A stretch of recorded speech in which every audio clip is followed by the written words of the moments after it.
Olá, amigos, amigas do SEACE. Hoje a gente vai estudar o Livro dos Espíritos. E aí, o tema que a gente vai estudar hoje é a parte 4, das penas e gozos futuros. E o tópico é a duração das penas futuras. As questões, se depois vocês quiserem pegar com mais detalhes, vai da questão 1003 à questão 1009.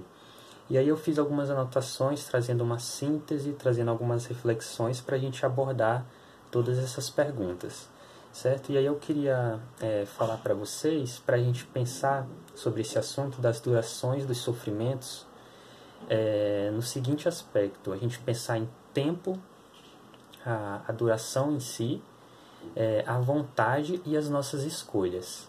E aí a gente pensar nessas três perspectivas: tempo, vontade e escolhas. Diante dessas perguntas, da 1003 a 1009, é questionado quanto tempo duram esses sofrimentos. Primeiro, a gente deve saber que eles são regidos pelas leis divinas e as leis naturais. Ao mesmo tempo, a gente deve lembrar, lá na pergunta 648 do Livro dos Espíritos, que aí, em resumo, essa pergunta nos diz que mesmo as leis naturais, abrangendo todas as circunstâncias da vida, a maioria das circunstâncias das nossas vidas, a lei de progresso, a lei de sociedade, por exemplo, a lei de justiça, amor e caridade, elas não são absolutas. E por que a gente não deve colocá-las como absolutas e sim relativas? Porque ao longo da nossa evolução, a gente, dependendo de como nós estamos moralmente, intelectualmente, a gente vai romper em algum tempo, em algum dia, com aquele sofrimento, com os nossos equívocos que a gente cometeu. Então, essa duração dos sofrimentos vai se pautar nisso, no tempo necessário para que a gente melhore. E como que eu vou saber o tempo necessário para eu melhorar, por exemplo? Aí vai de acordo com as nossas ações para vencer as más inclinações, o que eu tenho de ruim que eu quero vencer. Vai também de acordo com eu estou buscando vencer essas más inclinações e ao mesmo tempo me purificando. Então, se eu conseguir estiver vencendo tudo o que há de ruim em mim, espiritualmente, fisicamente, os meus erros não só nessa vida, mas as minhas más inclinações que eu trouxe de outras vidas também, isso vai nos purificar, isso vai nos fazer sublimar e construir a nossa evolução no caminho do bem, gradativamente. E aí a gente vai melhorar o aspecto moral, vai melhorar o aspecto intelectual, que estão ali muito interligados. E lembra que eu falei no início? Tempo, vontade e escolhas. Então tudo vai depender da nossa vontade, do nosso esforço no bem, do nosso esforço para vencer o mal em nossas vidas, nas circunstâncias que vivemos. E aí a gente vai lembrar do quê? Do livre-arbítrio.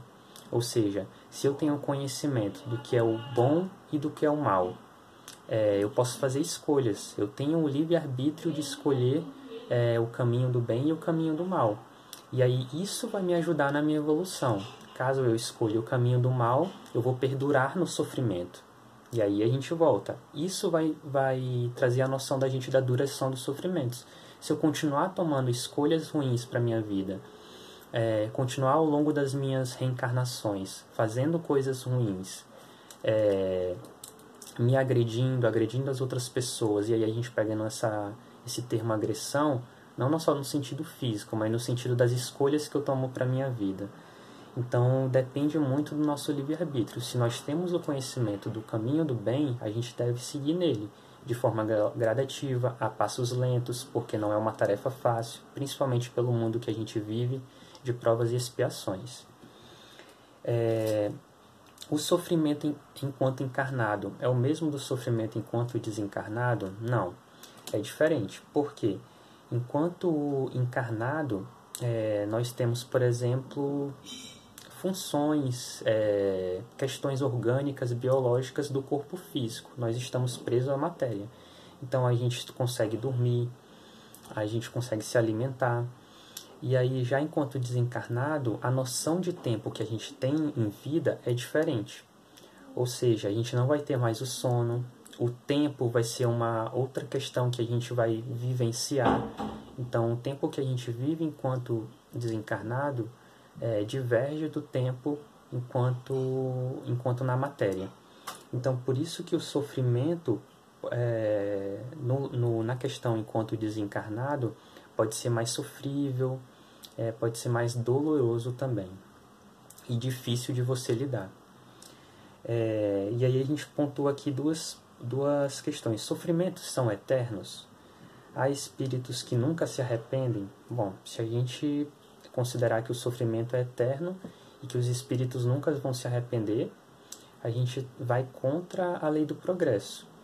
Ou seja, de que o ser humano, seja enquanto encarnado e no plano espiritual, pode progredir. O ser humano pode estagnar, mas retroagir não. E aí a gente perde o sentido da lei de progresso, de se melhorar, de buscar vencer as más inclinações, de buscar a nossa cura e a nossa reforma íntima. Então, se a gente negar a lei do progresso, a gente também acaba tirando a bondade de Deus, esse atributo de Deus. Então, é uma questão que não tem um sentido, certo? Não carrega o lado da razão. E aí a gente pensa, as penas podem ser impostas? Podem. Em relação ao planejamento reencarnatório, você não quer ir para o caminho do bem, apesar de conhecer o caminho do bem, você está muito enraizado física e espiritualmente em atitudes ruins, e aí vem uma reencarnação compulsória, por exemplo. Para você, mesmo diante de uma vida sofrida, passar por uma doença, por exemplo, algum distúrbio biológico, você vem para poder se melhorar. E aí há essas penas impostas. Só que o que é interessante? O que carrega os atributos de Deus? É a bondade, a justiça e sua sabedoria divinas.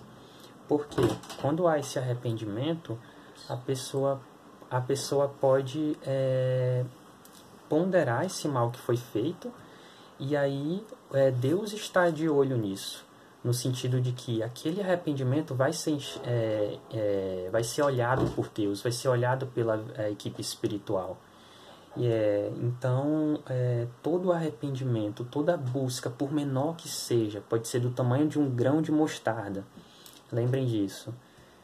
Todo arrependimento, pelo menor que seja, Deus enxerga isso, Deus sente isso, e a equipe espiritual é o nosso guia espiritual também, os nossos mentores espirituais.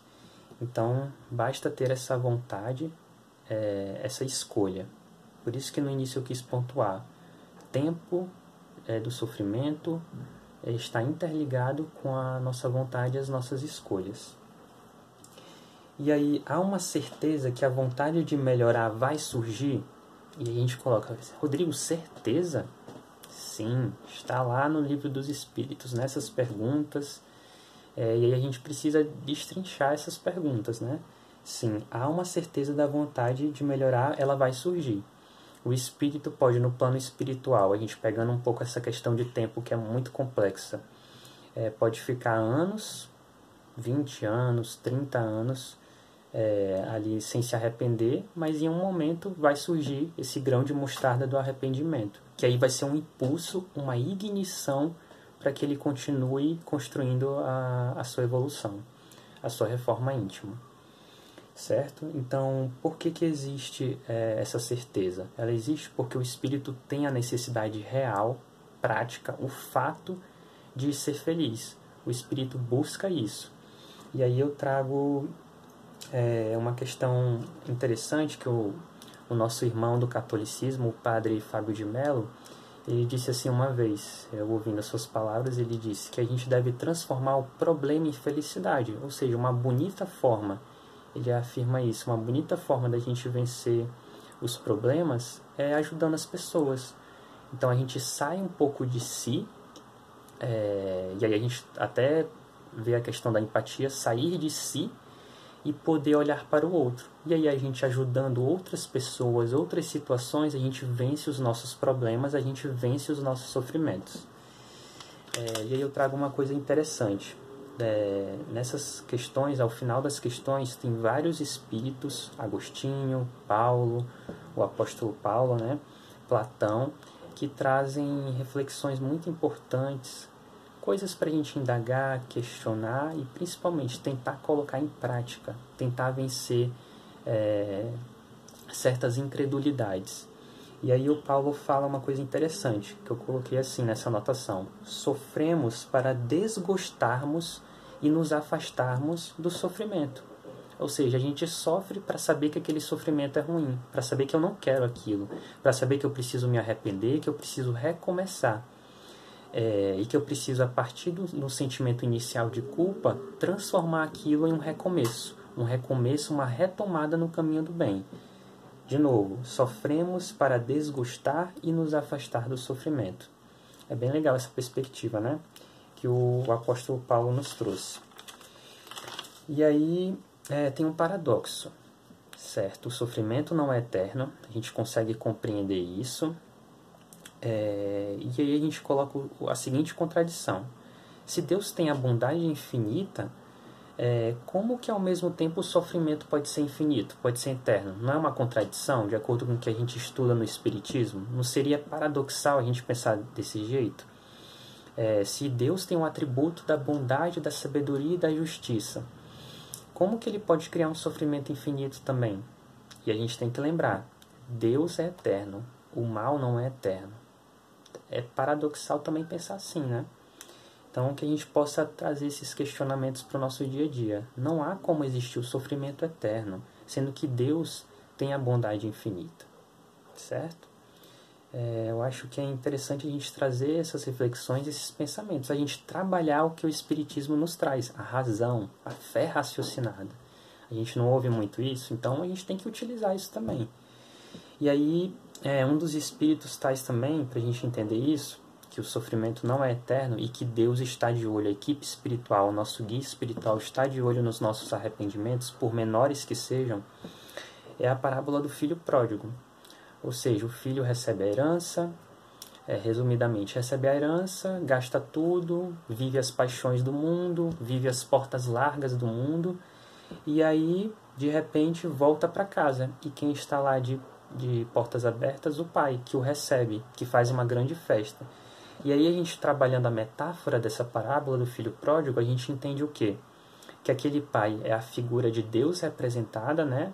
Não na questão de gênero em si, de ser homem ou mulher, mas sim de aquela pessoa, aquele ser humano representar Deus metaforicamente, e o filho somos nós, que nós também cometamos erros, nós por muitas vezes, por muitas outras reencarnações, vamos pelas portas largas, vamos pelas paixões do mundo, pela materialidade, e aí nós fomos lá, depois de nos arrepender, de ver que a materialidade não é o caminho, fomos até Deus, e ele estava o quê? De portas abertas. E esse sentido de fazer uma festa é o quê? Uma alegria que Deus tem, a alegria que ele tem, que ele sente, e que ele oferece de oportunidade novamente, esse recomeço, de você recomeçar e de você voltar para a trilha do caminho do bem, certo? Então, metaforicamente seria isso.